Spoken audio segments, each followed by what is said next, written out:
বড় প্রশ্নের ক্ষেত্রে অনেক সময় দেখা যায় যে প্রথমে 4টা প্রশ্ন থাকে, 3টা দিতে হয়, বা 3টাই প্রশ্ন থাকে, 3টাই লিখতে হবে, 15 মার্কের প্রশ্ন থাকবে। বিস্তারিত ব্যাখ্যা করুন, বিস্তারিত আলোচনা করুন, এই বিষয়টা নিয়ে আলোচনা করুন। ধরেন ইরান যুক্তরাষ্ট্র সম্পর্ক নিয়ে আপনার চিন্তা ভাবনা কি, লিখুন। তো এখানে আপনি 15 মার্কে কতটুকু লিখবেন, 15 মার্কের জন্য কতটুকু লিখা আপনার যুক্তিযুক্ত, এক্ষেত্রে সবকিছু নির্ভর করবে আপনার হাতের লেখার স্পিড, আপনার তথ্য ভিত্তিক লেখার দক্ষতা। এবং যদি আপনার হাতের লেখার স্পিড ভালো হয় তাহলে আপনি লিখেন, বেশি করে লিখেন।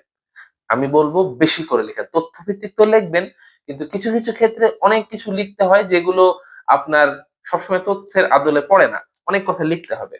তো এইভাবে আপনি সময়টাকে আগে প্রপারলি ডিস্ট্রিবিউট করে নেবেন, যে আপনি সেই সংক্ষিপ্ত প্রশ্নের জন্য কতটা সময় দেবেন এবং এই বর্ণনামূলক প্রশ্নের জন্য কত করে সময় দেবেন।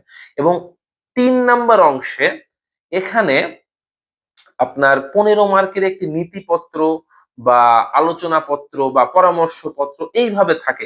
তো এটার একটা স্ট্রাকচার আছে, একটু কষ্ট করে দেখবেন, যে কোনো গাইড বইয়ে স্ট্রাকচার গুলো বলা আছে। বা এখানে একটা বড় প্রশ্নও থাকতে পারে, আলাদা নীতিপত্র বা পরামর্শপত্র নাও থাকতে পারে। ওই প্রথম 3টা বড় প্রশ্নের মতো এখানে 4 নাম্বার একটা বড় প্রশ্ন থাকতে পারে।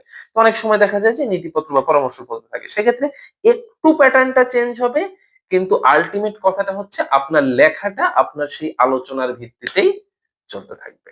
তো এইভাবে যদি আপনি, সবচেয়ে ইম্পর্টেন্ট যেই কথাটা আমি একটু বলি, আরেকবার বলি, সেটা হচ্ছে যে আপনার এই 100 মার্কের প্রশ্নের ক্ষেত্রে সময় ডিস্ট্রিবিউশনটা খুবই গুরুত্বপূর্ণ।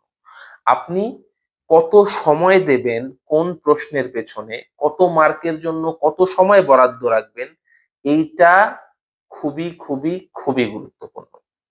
তো এই জিনিসটা অবশ্যই মেনে চলবেন, এবং যতটা সম্ভব ডাটা, ছক, ছবি, ফ্লোচার্ট, পয়েন্ট, এগুলো আপনি খাতায় অ্যাড করবেন, এবং এগুলোই আপনার খাতাকে আর 5 জনের খাতা থেকে ভিন্নতা দেবে এবং ভালো মার্ক এনে দেবে। তো আশা করি আমি বিষয়টা বলতে পেরেছি, বোঝাতে পেরেছি আপনাদের। আশা করি এইভাবে যদি লিখেন পরীক্ষার খাতায় ভালো মার্ক পাবেন। দেখা হবে পরবর্তী ভিডিওতে। আসসালামু আলাইকুম।